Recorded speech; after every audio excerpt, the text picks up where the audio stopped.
Camping by Eric. I threw my bags into the back of the car as I raced to the back seat. "Are we gonna go yet?" I asked. The car door slammed shut while the engine started. It was toward the end of the warm, tepid month of August in 2010. My dad and I were going camping near Chicago. I was in the car tapping on my Nintendo DS. I was so excited to get out of the 1-hour car ride. The second we backed into our campsite, I zipped out the car door before it was at a complete stop.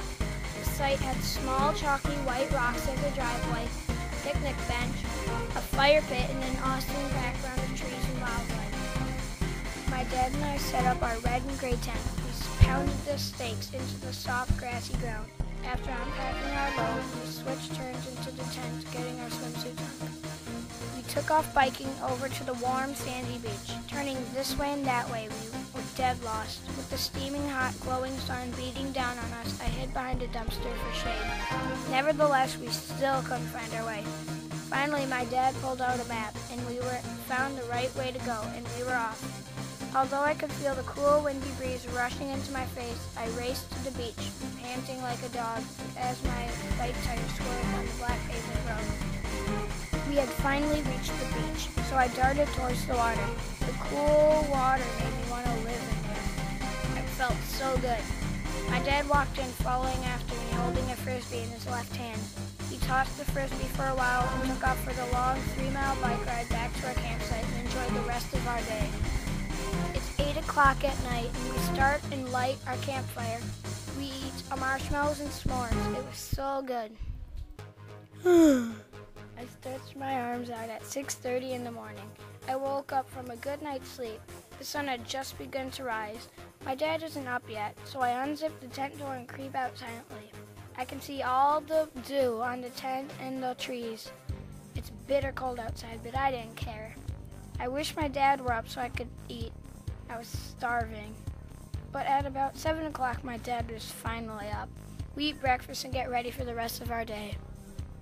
We eventually went fishing.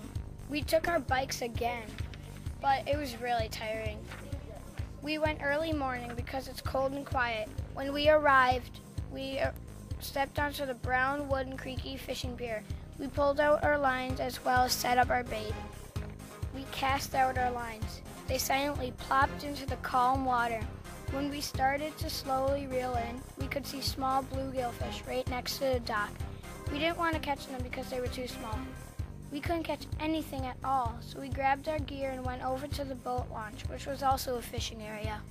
My dad caught a few, but I could only catch 1 or 2. My dad caught a 6-inch sunfish. He pretended to kiss it. It was kind of weird.